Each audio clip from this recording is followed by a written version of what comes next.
Roll up for the Slenderman chokeout.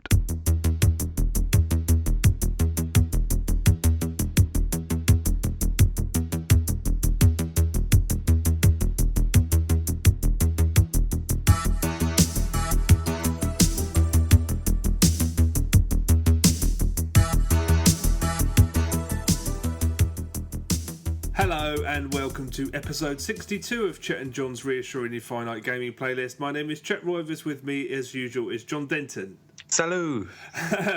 Every week, same thing. You should know the deal by now. 2 top 10 lists. The 10 games we've been playing over the past 7 days. Number 10, the games we played the least. Number 1, we played the most, etc., etc. John, let's do this. Let's do this. My number 10 is Mario Brothers U. New Mario Brothers U? Super Mario? I don't know what it's called. I just wanted to play the Wii U. I just thought I just wanted to play it. I need to play this thing, seeing as it's gone down to about £4 now, and I can't remember how much I paid for it, but it was a fucking lot of money with the bundle that I had to buy and all the other shit. And so I felt a little bit aggrieved by the whole thing. So I decided to put it on for a minute, but then my kid snatched the thing out of my hand and then ran off with it. So that was it. Oh. I just had to get it back, and then I thought I don't really want to play this. Oh. So. Yeah, I played like 20 seconds. Shit, okay, alright. Good game, though. You should. Oh, yeah, it's a great game. I'm right at the end. I should do it, really, but I just wanted to play the fucking Wii U. Yeah. Just want a game on it. And I know people like Monster Hunter, but I can't play that. I don't even, what is it? I don't want to fucking craft some bones and then go. You might actually really quite like Monster Hunter. It's just that you need the fucking time to play it. I've tried playing it before and it made no sense. Oh, alright, okay. Fair enough. Well, August, if you're waiting, I think the next biggie is Pikmin, and it's now been pushed back to August. So Jesus, yeah, it's a little while. Pickers. Okay, my number 10 is Doritos Crash Course 2 on the Xbox What? 360. Yeah, it came out today, Wednesday the 8th of May. It came out today. Me and a mate were going to play a couple of rounds on multiplayer, and as soon as you boot the game up, the menu screens at the front, and it says an error has occurred while trying to connect to the Doritos Crash Course 2 servers, and in inverted commas, money printer broke down, and it keeps encouraging you. It says try again, press A, and it just keeps saying money printer broke down. So we tried that repeatedly. We rebooted it a few times. It didn't work. So I don't understand what that's all about. I don't know what that's all about. It's as if it needs to know, as if there's a whole sort of elaborate system behind the curtain, like with Battlelog and Battlefield and all that stuff. I'm curious as to why it got made as well, because, I mean, they can't gauge how successful the first game was because it was completely free. So, I mean, they must have discerned that it's done wonders for their brand, which I don't really understand. But anyway, after we couldn't get that working, we thought, what the hell, we'll go back and play Doritos Crash Course 1, because it was good, and we haven't played it in a while, so we thought we'd have a look. Both of us went to go and do a mandatory update, crashed Xboxes both times. Tried again. Fucking hell. The update crashed our Xboxes for a second time. I didn't try again. Zeno did try again, and it killed his Xbox again. So I don't know. Doritos Crash Course 2. Doritos bollocks. Do you reckon Doritos are just so angry about all that fucking drama the other month? Yeah, it's a payback. Yeah. There's probably a virus in there somewhere if you can get it working.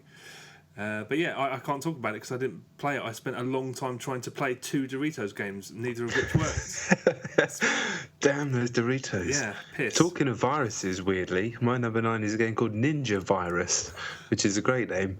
I've been on Newgrounds searching for some games to play for this shit, and Ninja Virus immediately jumped out at me, unsurprisingly. But it's not very good. It's just a NES-style ninja game, a game the type of which I must have played about 10 million in my life, and it's the same as any other ninja game from that era. You jump a bit, you hit things, you grab shurikens, you can jump off walls. It's way too hard. And I played it for about 5 minutes, and I didn't really understand why it was a ninja virus. I didn't know if that meant that everybody was going to become a ninja, or whether he had a cold, or I didn't really understand why it was a ninja virus. But I like the name, but the game wasn't great. Okay. Why have we both played ninja games on browsers for the last couple of weeks? What's up with that? I'll play a ninja game anywhere. I forgot about that. Okay. Right, my number 9 is Draw Something 2 on iOS. I thought, have you tried this? Oh, I didn't know it existed. Did you not hear about the massive launch they did with Ryan Seacrest? No.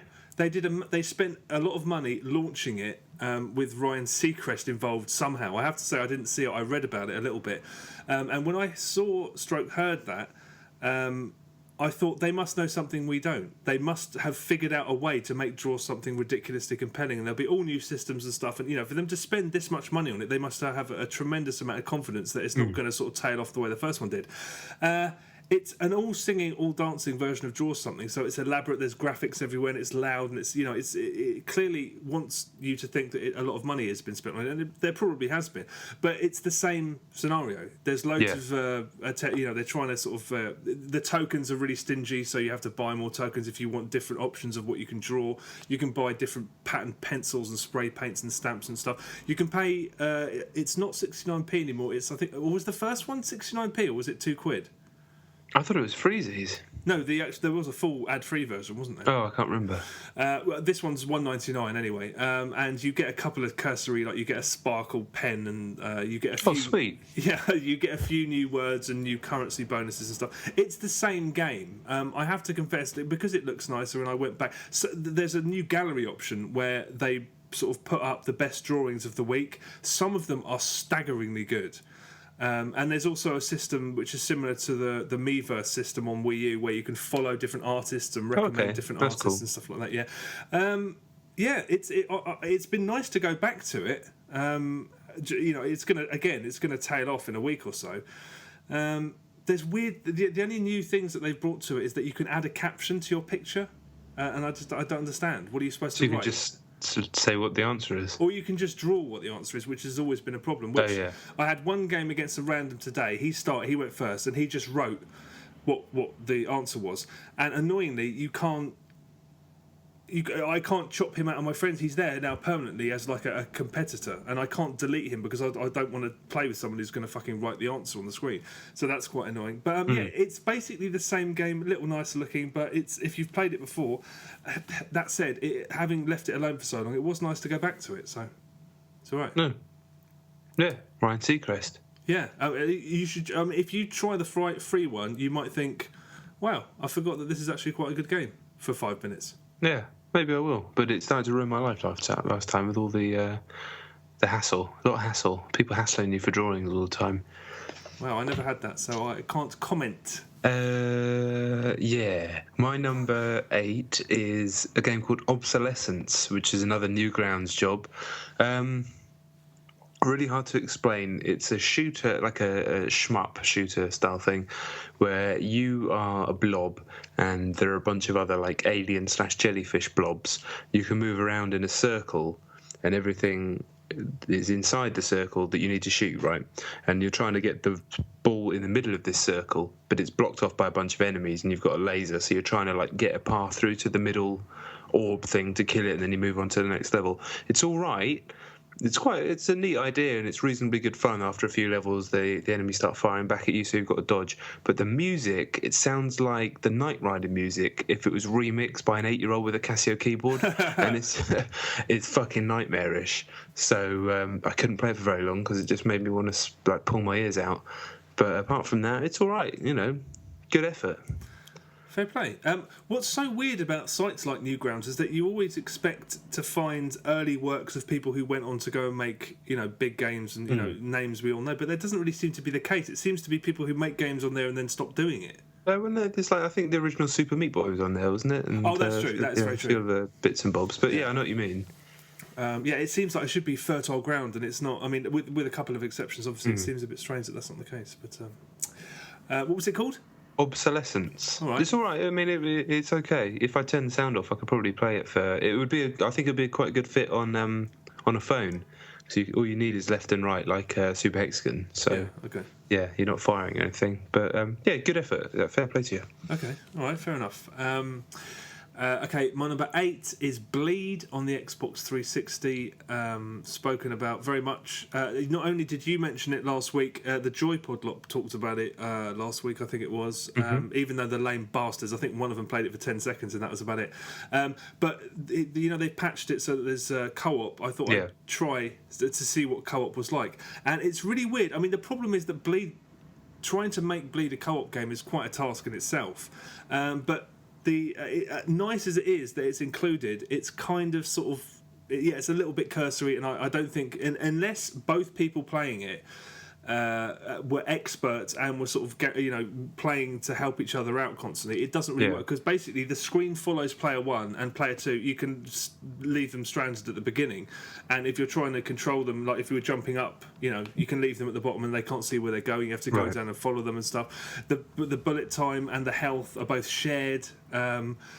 And it's just it's a nice addition, but it's not something that you can get much enjoyment out of. If it was online and you each had your own screen, it would be a different matter. But as it is, it's kind of, you have to sort of, come on, you have to sort of basically walk alongside each other. So it's, but then again, it's so great as a single player game. The fact that it's on there anyways is a nice thing. But yeah, inessential massively.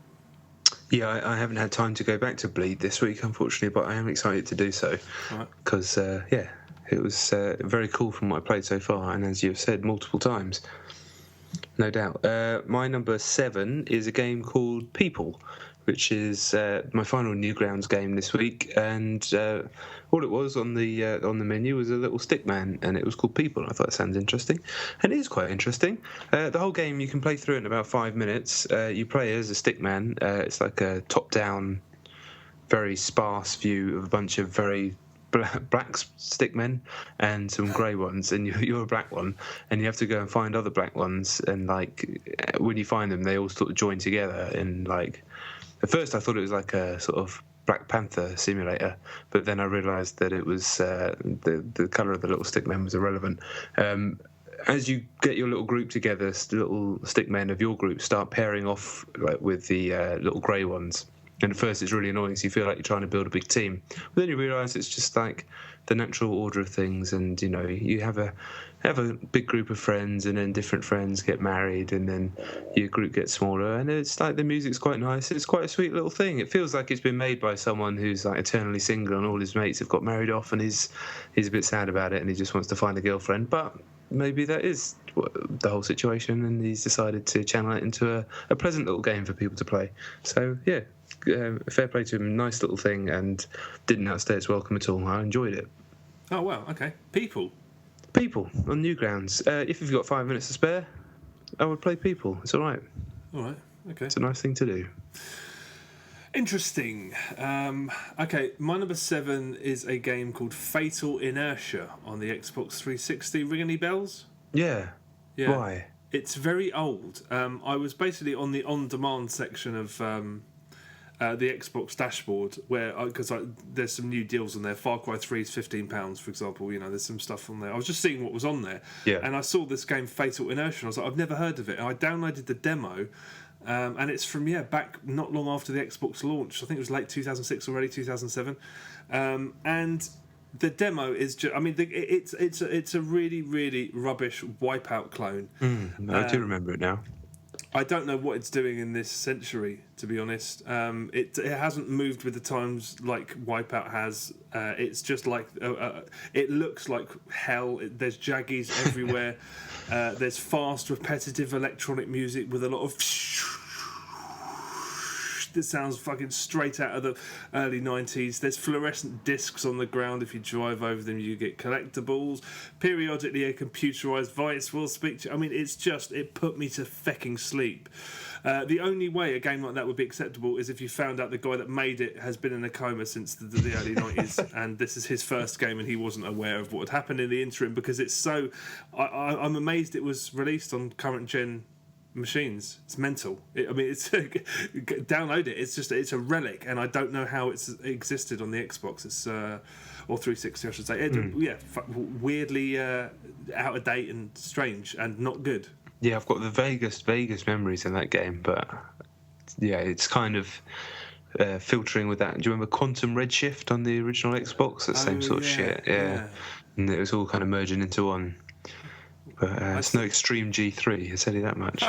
Oh yeah, I remember I pretended to like that for a little while. Yeah, it was basically unplayable, but you could go quite fast. Yeah, true that.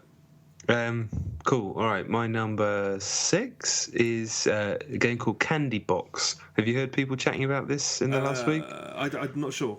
It's people have been talking about it quite a lot on Twitter. What it is very hard to explain. It's an ASCII game. I don't know what that is, but everyone else seems to know what it is, so I figured if I say it, people understand what I'm talking about. You basically go on a website and it counts up amount of candies that you have, right? Every second or so, you get another one. And then you can, once you've got 10, you can either chuck them on the ground or eat some. And then you can buy lollipops, and they keeps totting up. I'm not doing a very good job of explaining it. So I left it for ages, and I forgot I was doing it, and I went back, and I had like 30,000 candies or something. So, and then there's all these options. You can buy like a sword, and then eventually you start going on an adventure, and you get loot on the adventure. It was all very strange, and people appear to be completely addicted to it. It's strangely compelling, and I felt myself getting pulled into it. And then I thought, John, what the fuck are you doing? Don't play this game that just looks like something's been drawn on a notepad. Don't do it. Do something else. But yeah, you might like it. Other people, Candy Box, it might draw you in, and seems to have worked for a lot of people. But it felt like it was going to be one of those experiences that I would regret if I spent a long time on it. So I got out of there just before it grabbed me. Okay, that sounds shocking. What is it on iOS? No, it's on the browser. It's on the phone. Not phone, a computer. Oh, okay. Just a web. It's a website basically. Type in Candy Box into Google. I bet you find some funny stuff. But you'll also find this game, and lots of people seem to like it.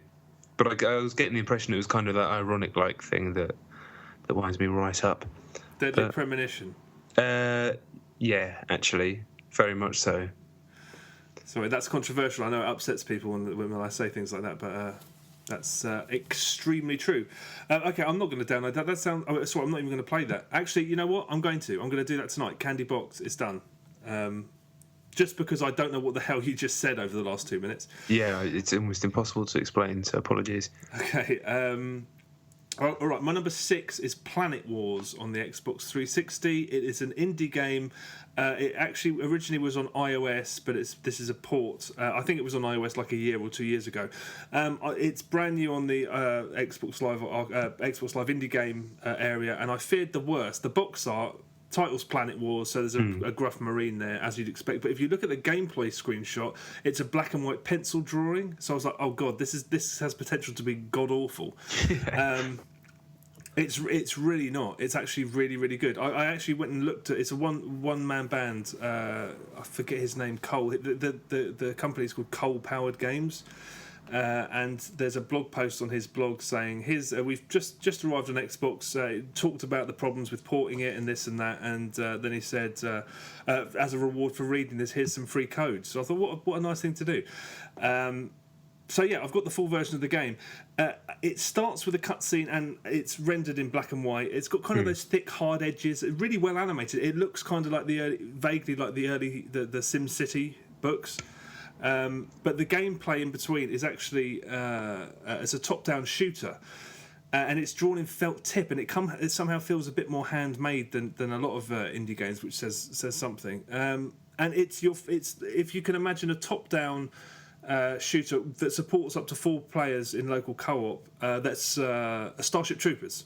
So you're doing battles against these massive spiders and stuff. All right. The thing is, your weapons are quite underpowered. You upgrade them as you go on, but they're quite underpowered. So it's not about running around and gunning so much as being in the right place at the right time. There's a lot of strategic movement. You have to be you'll run in, and then because the enemies are so powerful, you end up backing up and making sure you're in the right position to do it again.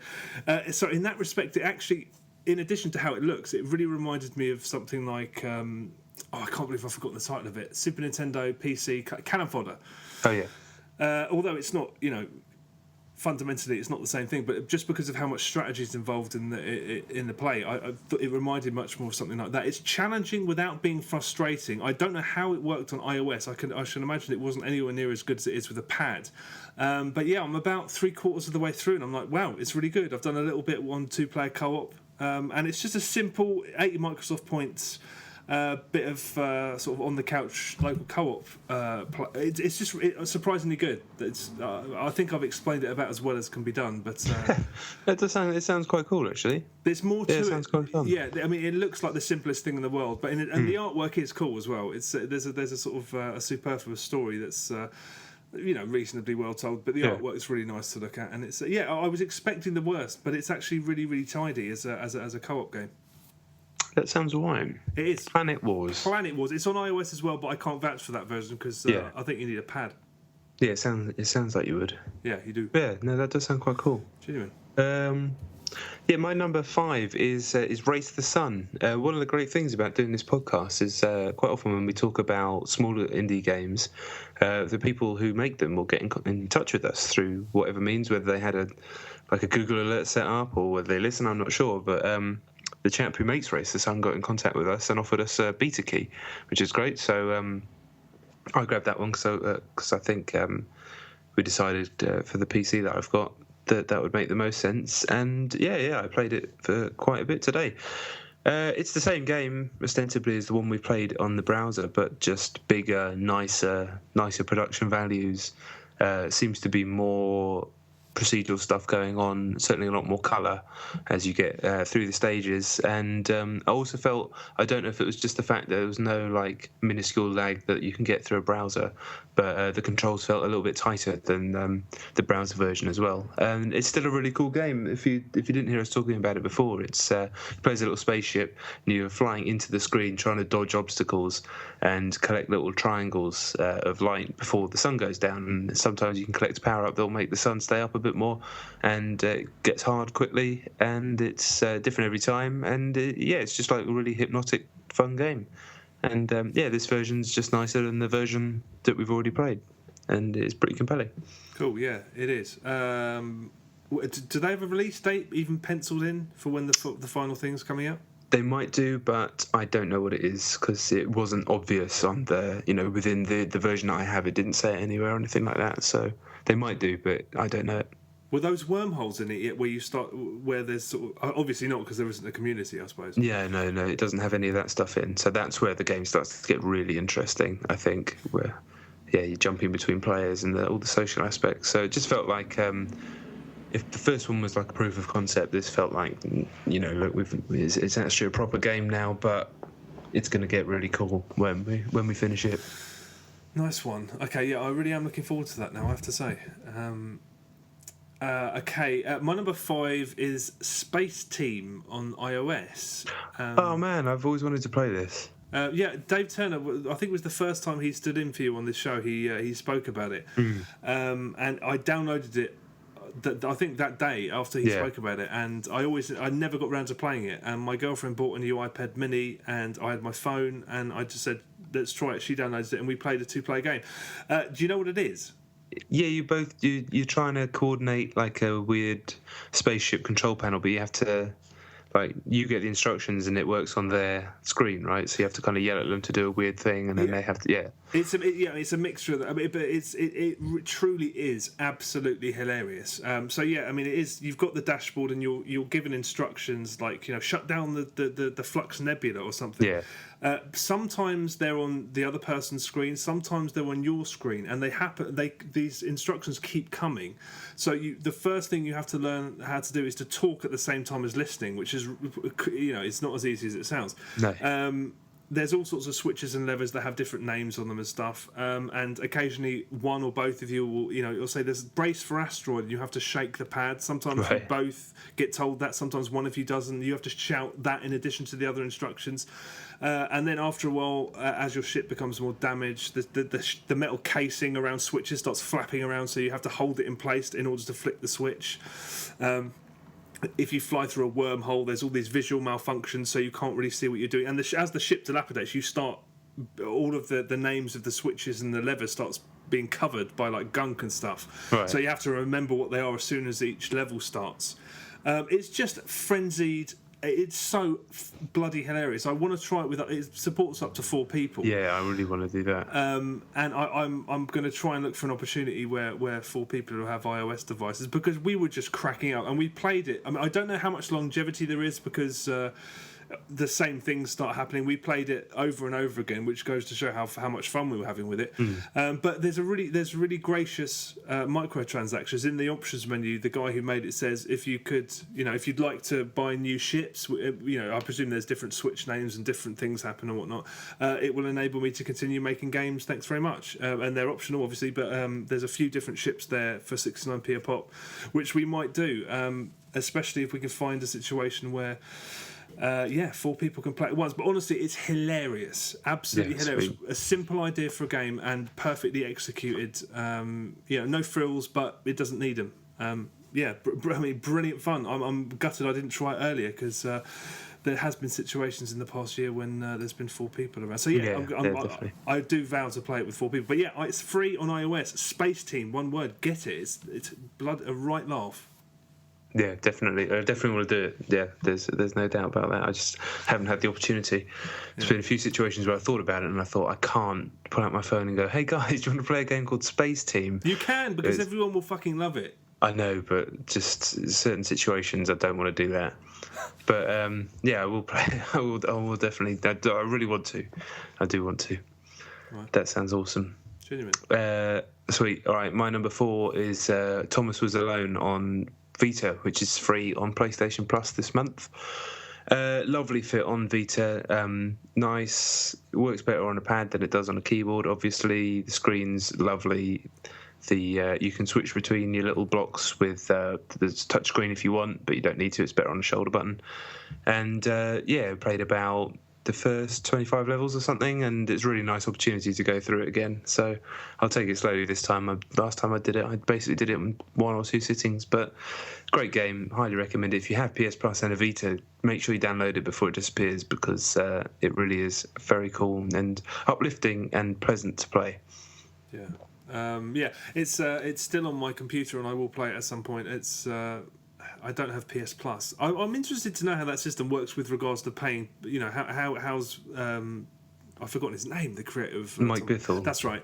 How he makes money if it's free. I mean, I'm sure there's some kind of sort of package deal that he gets, but I'm assuming that he gets some money straight from Sony, or it's in a deal where when you publish it on the store or something like that, you give up. I don't know. It's probably different per contract, but I'd always assume that it's you get a small sum or something, small chunk of the subscription. Who knows? Yeah, what the hell do we know? No, nothing. But it must. It's probably a coup to be on there rather than a bad thing, I would have thought. Yeah. No. Yeah. True. I'm sure people who never would have thought to even try it will be playing it. Yeah. So that's cool. Yeah, I'll play it soon. PS Plus is cool as well. I haven't had a chance, but both Hitman and Catherine are on PS3 this month for free. So I'm going to download both of them probably after the podcast, because I've always wanted to play Hitman, even though I hear it's not that great. And obviously you've banged on about Catherine enough, and I've definitely always wanted to play that. So having a chance to do so for free. Well, it's not free, I pay a bit, but you know what I'm saying. Yeah, I do. Hitman is underrated junk that I really enjoyed. Catherine is something far more special than that. So if you are in a position where you have PS Plus and you could download both of those, and you only have enough room to download one, get Catherine a million times over. That goes double for you, boy. Yeah, I've got room for both, so I'll get them both, boy. Okay, sweet. Okay. All right, my number 4 is Trials Evolution. Oh yeah. It's still, me and my friends, everyone apart from you basically is full on back into Trials. The best way to describe Trials Evolution as a game is me and my mate Zeno. We're in a car and we were talking about Trials and we were gushing about it, how it's probably one of the best games ever. I said last week it deserves to be in the pantheon of all-time great games, and I stand by that, especially when I went back to the track editor and realised that not only is there a million extra red links created tracks, there's a million user created tracks, and then there's different game. I mean, it's a game that's just if you had to have one game, it would be this. It's mental. But we were talking about it in the car and just gushing and fawning over it and just talking about how much we loved it, and then 10 minutes later, same car journey, we were fucking cursing it and what a bastard game it is, and that sums it up. But the track editor, as it's called, it should be called something else. Some of the things that I found on there the other day. I mean, there's an Aliens FPS. What? Yeah, I'm not being facetious. It's better than Colonial Marines. There's actual jumps in it. There's collectibles and bosses. I mean, the aliens are stationary things that just sort of wheel towards you as if someone's like pushing them. You know, it's rickety and sort of. But the fact that the guy or the team or whatever, I mean, one person, I'm sure, made it. It's just like that is so impressive. I mean, it's almost on a par with Little Big Planet. The amount of invention and the amount, the tools seem to be almost as elaborate as they are on Little Big Planet. There was a Terminator 2 race where you're racing through that world. You know, the sort of the post-apocalyptic wasteland with all the things flying above that appears in every Terminator film with all the skulls on the ground and stuff. You're racing through that on a bike, and then you jump over a jump and you land, and it's the truck chase from Terminator 2. Oh, sweet. And the camera's whipping around. There's the cutscenes are kind of interactive because it will go to a cutscene and then back to you. It replicates shots from that sequence in the film. And I'm just like, man, you don't need another game. That's only a couple of things that were on the top of the top rated stuff. Yeah. Hundreds, I mean, thousands. I mean, an untold amount of stuff on Trials. But then again, all that's great stuff, and I was again gushing all over it. And then after that, I spent 40 minutes trying to beat a mate's time on one track, and I estimated that I must have restarted probably well in excess of 500 or 600 times. Jesus. And I just thought, this is mental. What am I doing? This is madness. I mean, it's my own fault because I'm compelled to do it, but this is not a way that I want to fucking spend my time. You evil bastard game. I hate you. Burn in hell. But yeah, that made a real impression on me, and I think something similar happened the last time. You know, when Trolls first came out, when I put it to bed back then. I was, so yeah, I have no plans to play it at the moment for the foreseeable future because I pretty much I'm done now. After I spent 40 minutes of my life just restarting. I just thought I can't. I mean, it's my own fault because I should be go back to exploring the user created stuff. But hey ho, Trolls. Maybe I'll talk about it again one day. Maybe. Yeah, man. I want to go check that stuff out now. The aliens thing and that sounds great. There's a 2001, a really highly rated 2001 one as well, which I couldn't get to work. It's like gravity based, and it just I didn't know what was up and all that shit. But there's loads. All of that stuff that I mentioned is on the highest rated option on the in the menu. Just go and check. There's an untold amount of great stuff on there. Awesome. Yeah. Yeah, that sounds good. That sounds très bien. All right, my number 3 is Slender, The Arrival on PC. I'm reviewing this for Games TM magazine. Probably would never have played it otherwise. I've made my thoughts about the original Slender game fairly clear. I admire the fact that it was a free game and it was cool. I thought the scares were cheap.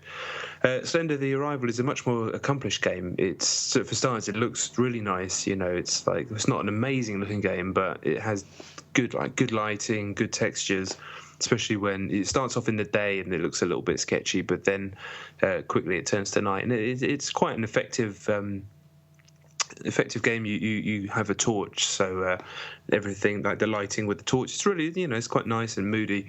You start off by investigating that you're trying to find your friend Kate, I think it is, and you go to her house and you can't find her, and there's loads of pictures of Slenderman on the wall and things like that, and then you hear a loud scream, and I must admit it's like a slow build, and it's creepy. It's good. It's really fucking good, actually.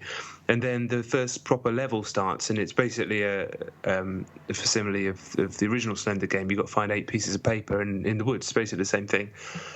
And at first, again, really, creepier, but mainly because it looks so much better, and the production values are so much better. And just walking around trying to find these things, and you can hear footsteps and stuff. And I was like, this is pretty fucking scary, to be honest. And then, so you collect 1 piece of paper, 2 pieces of paper, whatever, and then the camera starts to go and all that stuff, and then boom, you'll see the guy. And the first time, it does shit you up properly. It's still a bit jump scare, but I thought there was a good enough build up. But then from then, it's just almost relentless. You're just trying to find these pieces of paper, and then the camera keeps going, and it's fucking okay. Yeah, you made me jump again. And then you basically, if you look at him too long, you die. His face just comes up on the screen. You have to do the whole level again.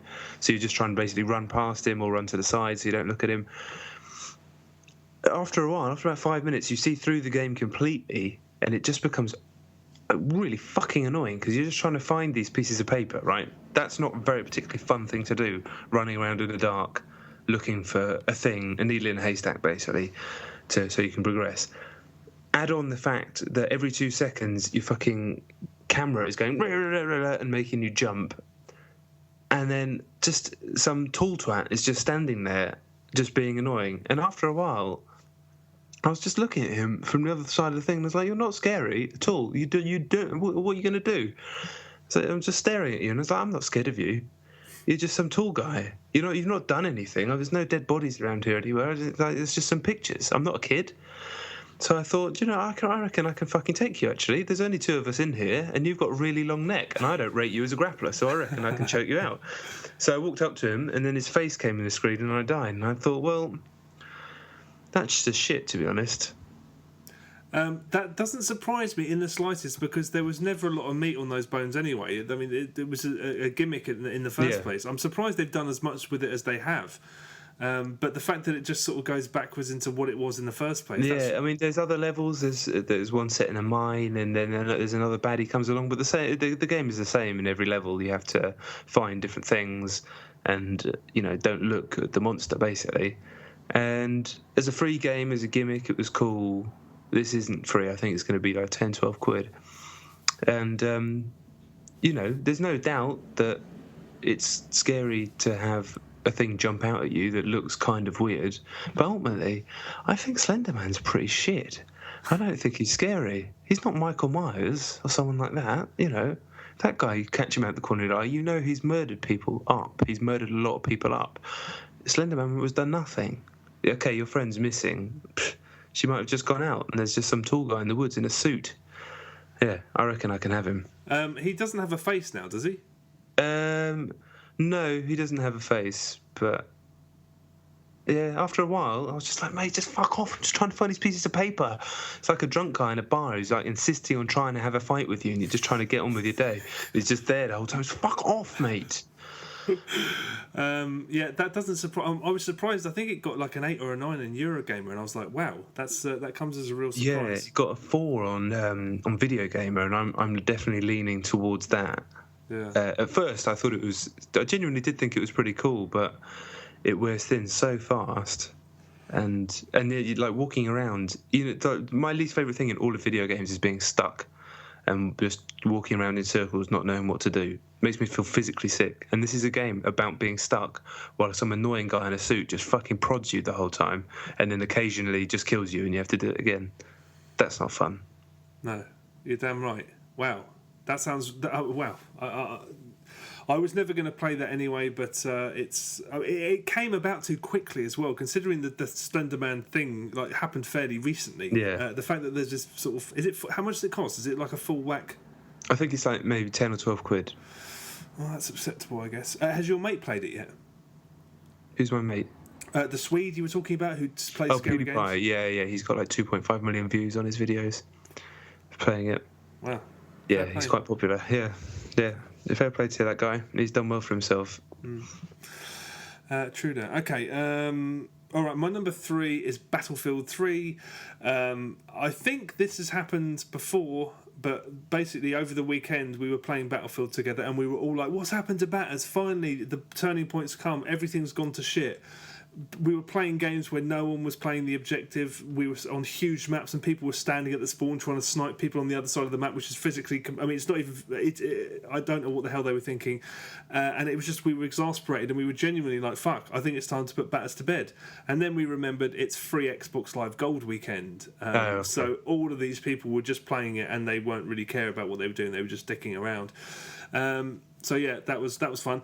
We played it last night. I've decided that I really think DICE have fucked up with the capture the flag maps because there are no dead zones.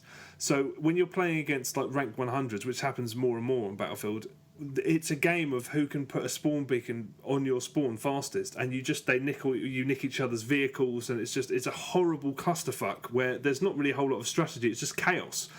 All it would take was to move the dead zones a little bit forward so that people can stop nicking each other's vehicles, because that's a shitty thing to do in the first place.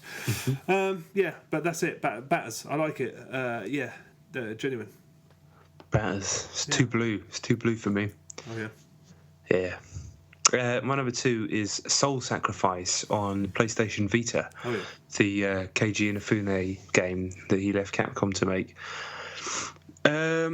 It's in a weird position, this game, because it's been, like, maybe through no fault of its own, suddenly put as like the potential saviour, or certainly a big hitter for Vita. Yeah. And in actual fact, it could never be that, because it's a game for a specific type of player, and that is a type of player who seems to dig something like Monster Hunter, is really into like customizing and creating and building a character to the point where they care more about that than the actual fucking verbs that you're using to play the game, because it's just a section of endless, seemingly, selection of very short missions where you go into an arena and hit things using spells until they die, and then you can either save or sacrifice them. Saving gives you health back, sacrificing increases your magic power, and then at the end of the level you get a bunch of new spells, and then so your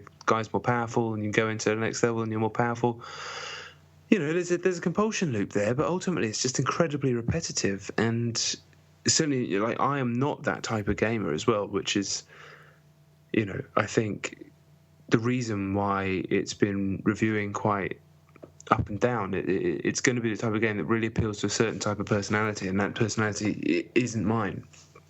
If it does appeal to your type of personality, and you do really like that kind of thing, it wraps it all up in a really nice, stylish, like clever use of narrative. Really, it's not brilliantly acted or anything like that, but you play as this sorcerer who's stuck in a bony cage, and you can move around this cage in first person, and you're put there by this like demon god or whatever, some fucking guy I don't know, and like your main point of interaction is a talking book that kind of reminds me of Johnson from Shadows of the Damned. He's not as full of innuendo, but he's like a sort of English gent. He's a bit, funny and prods you and teases you a little bit. That sounds like the book in Nier that talks to you. Yeah, it's a lot like that. Definitely a lot like that. I don't know if that's a thing in Japanese thing, or they just happen to both be talking books.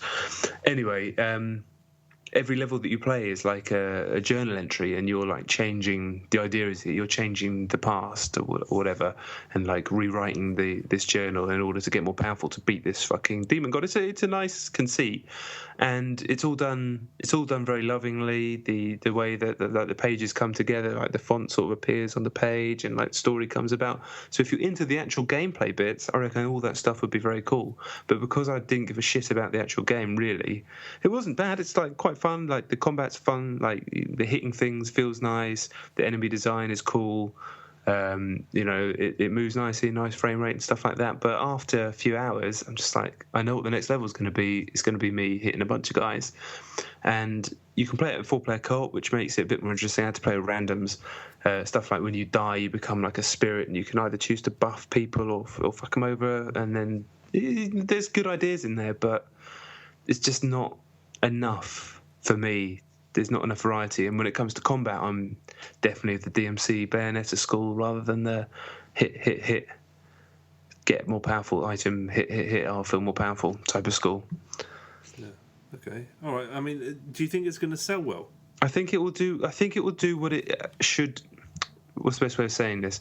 I think it will do exactly what it should do for the game that it is. I think it will find a niche audience that will really like it. It can already tell by a lot of the user comments and some of the reviews out there.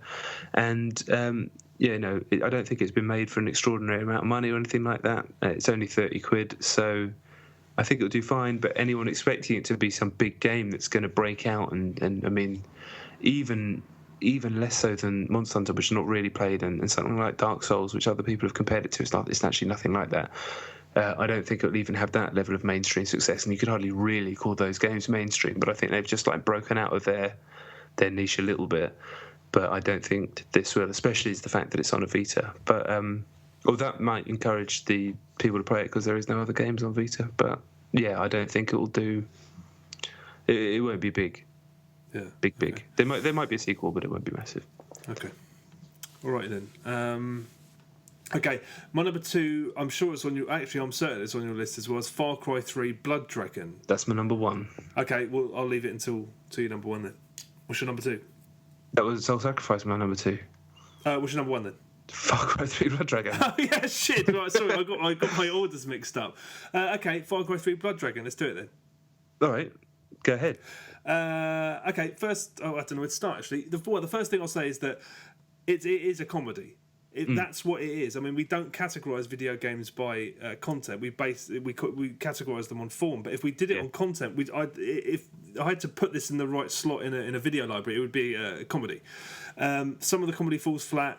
Some of it, but it's gags. It's non-stop jokes. It's stupid, and it's quite a wild production. I mean, I'm convinced that we're going to look back in a few years on this period of what Ubisoft has done, and they really seem to be in a completely different place from most publishers, because I don't understand why this got greenlit. I'm very thankful it did. Yeah. But what a completely whacked out concept. They've reused assets from Far Cry 3, but it's not the same island or anything. There's certain parts of it that reminded me of areas in Far Cry 3. But if they're going to if this is a scheme, I mean it is, as a way of reusing assets for a game that's already built and making a completely warped other game out of it, I hope it spawns as many imitators as possible. Yeah, me too.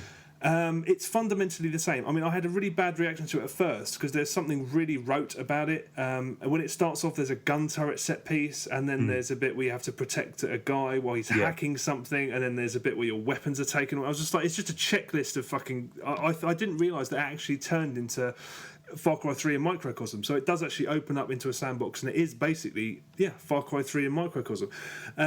And it's just absolutely superb. I think I'm approaching the end, and I am really, really loving it. Oh, you haven't finished it yet? No, I'm right. I think I'm right goodness. There. Why? The last 2 levels are unbelievably good. Oh wow, they're fucking gleaming. I played it this weekend. My bro came to stay for the weekend, and we managed to crack through the whole thing on PC. I said this before, Far Cry 3 is the ultimate pass-the-pad game. It's a brilliant pass-the-pad game. It's divided up into small little segments, whether you're taking on a garrison or even if you're doing a mission. And when you've got someone else watching you, I found myself more naturally inclined to try more audacious things, and he was doing the same. So even though I've only probably technically played half the game, like watching him do some of the levels was just as much fun as playing it. And we did the exact same thing on Far Cry 3 itself.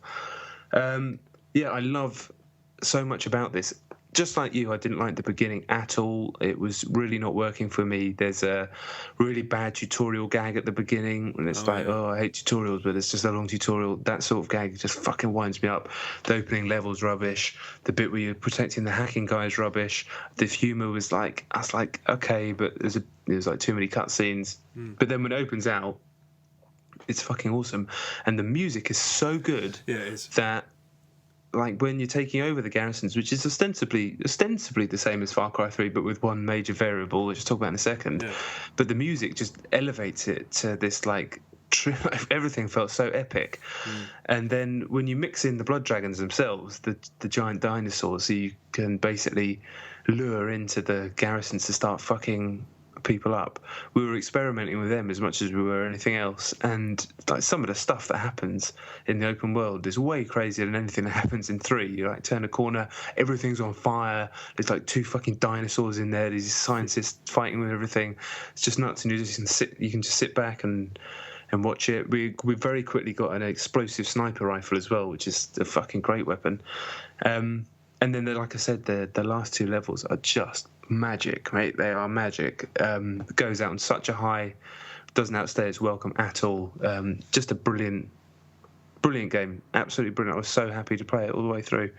And like you said, if this sets a precedent, then fair play. Apparently it's done, did I read it's done 5 times their expectations or something like that? And the chap Dean Evans was in a meeting about it, and there's a chance it might get turned into a franchise, which I think would actually be a bit of a shame. I like the fact it's a one-off and an original and an enigma almost. But regardless, if they can do another gleaming game with amazing music, then I'm not really going to turn it down.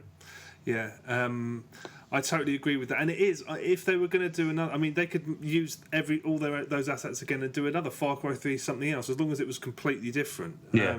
Because it does feel like quite original. I mean, every single thing about it is, the music, as brilliant as it is, pieces. I was like, that sounds like the Terminator theme tune. Yeah. That sounds like some early John Carpenter stuff. And there's all of the achievements and the assignments and stuff that pops on the screen reference movies and songs and stuff from the 80s and whatnot.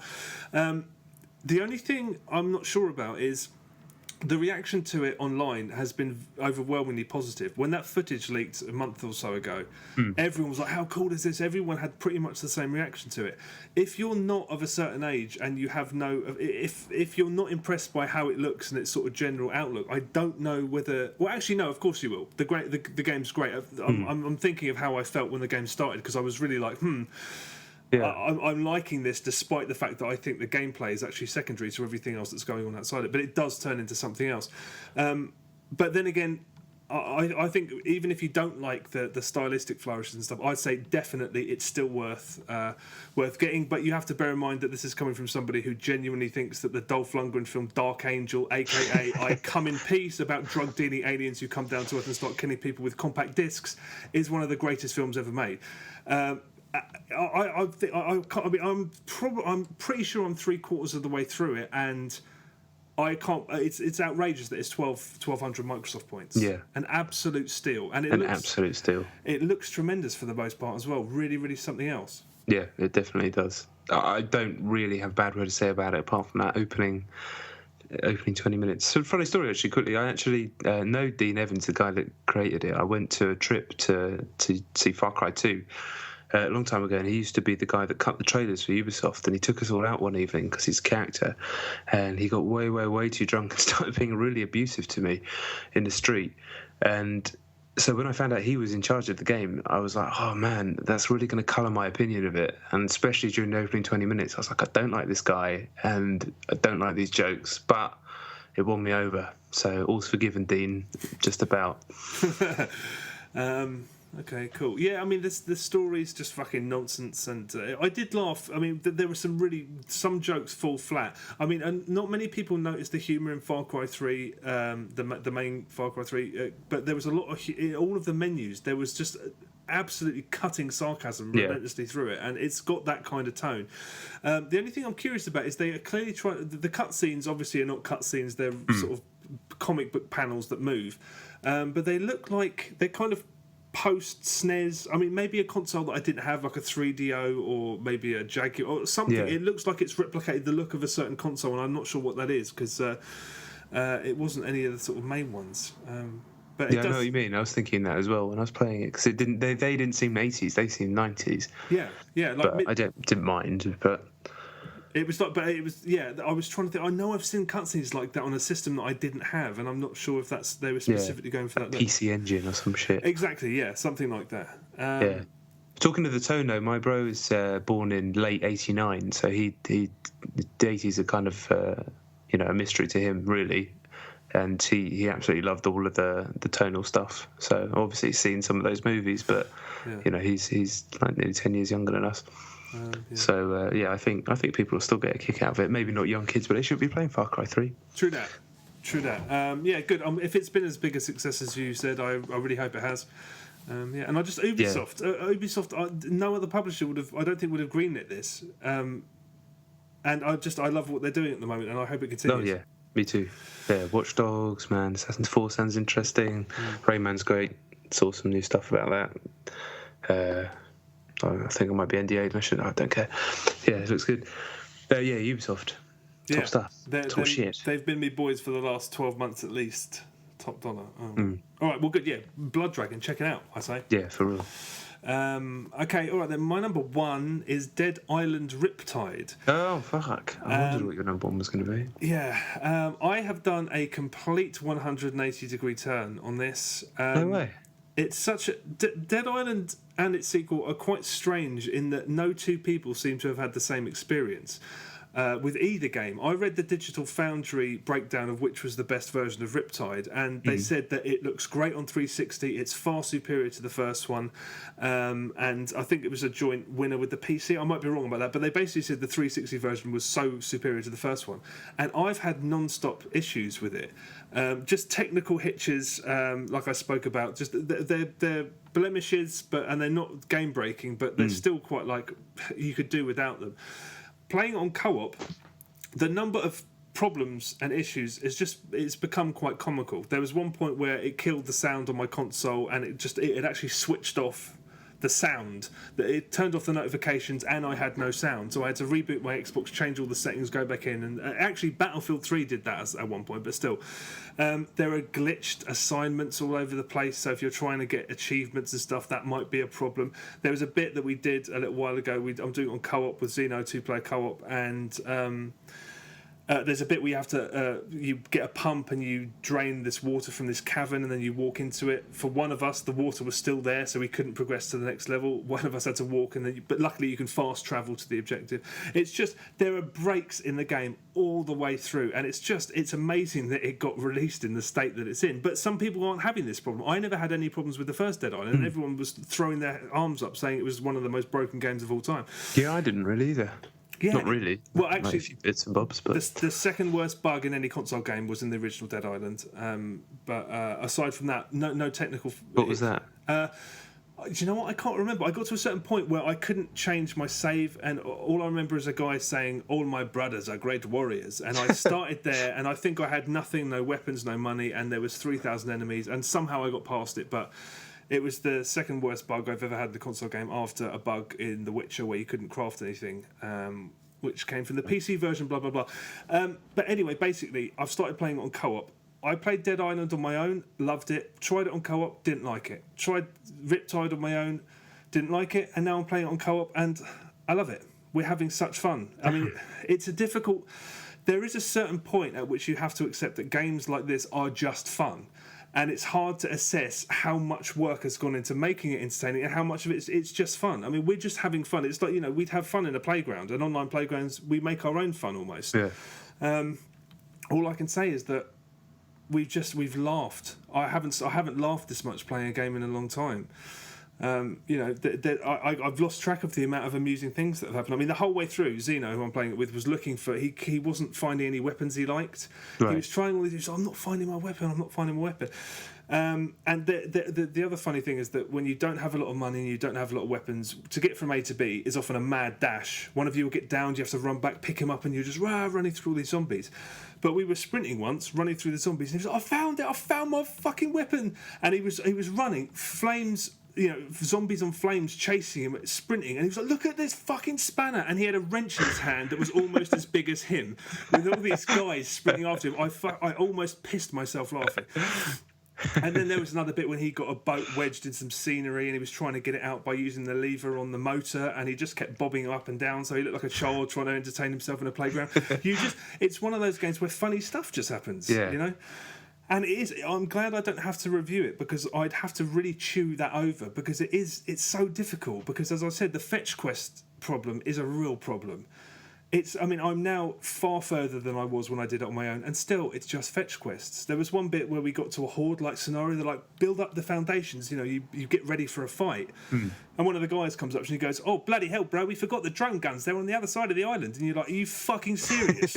We have to undo all the stuff we put up to keep ourselves in, and then go all the way to the other side of the island and pick up these fucking turrets and then bring them back, and then it starts. I mean, it's the worst thing about sandboxes. The worst sandboxes always make me think, how much of this is you treading water trying to make it seem like there's more content than there is? Yeah. And this is every inch the DLC pack that's got expanded to a full price game, but we're loving it.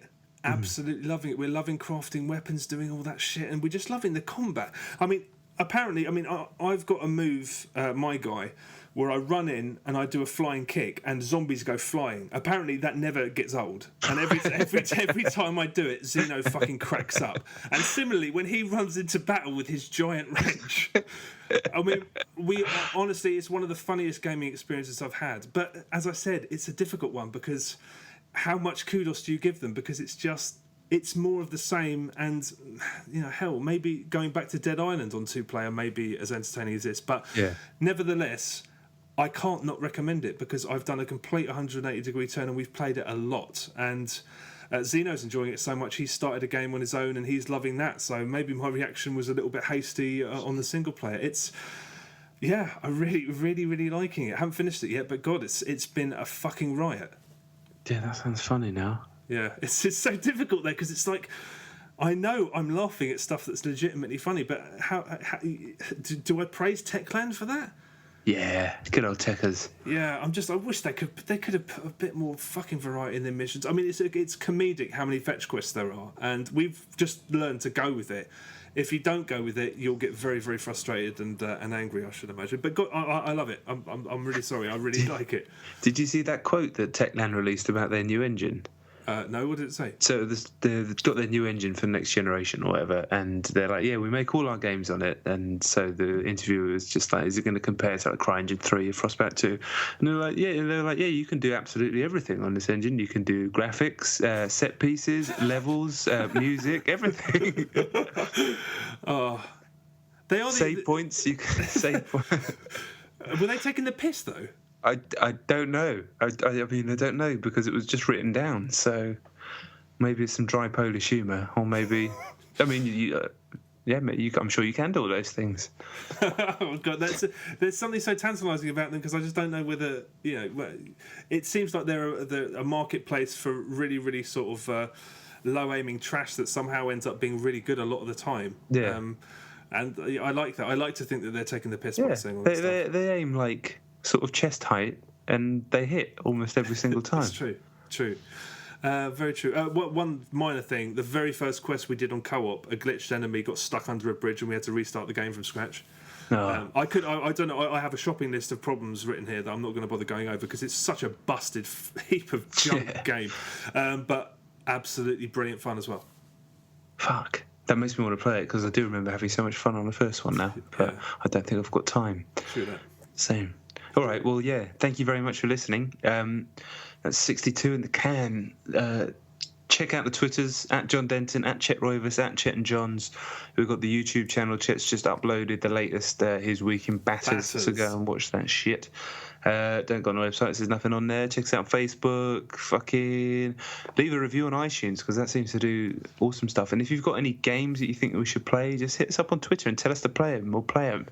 Let's do it. All right. Thank you. Bye. Yeah, thank you very much. Just quickly on the iTunes thing, last time when we asked people if they could leave us an iTunes review, we went from 900 and something in the ratings to in the top 20, so it really makes a fucking difference. So if you haven't done that and you're able to, we'd massively appreciate that. Yeah, for real. So thanks very much for listening. See you next week, hopefully. Bye.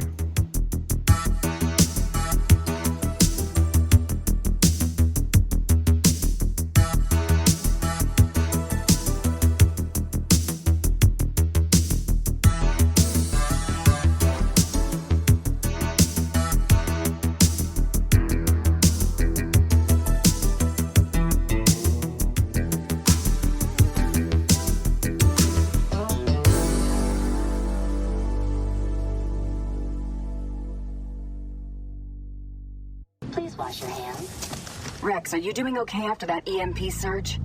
Good as new, Doc. There's no challenge I can't beat. I don't know, Rex. I'm pretty unstoppable in the Bishop of Battle. Doc, you play video games? Yes, Rex. Video games are a proven coping mechanism, like any hobby. They've been shown to improve hand-eye coordination, problem-solving, social interaction, and self-confidence. And no studies have managed to prove a correlation between video games and violence. Frankly, anyone who thinks games are bad for you is a fucking idiot. Hey, whoa, Doc. No, Rex. FUCK stands for failing to understand our capacity for kindness. It's an acronym. Though I suppose this isn't a game anymore, is it?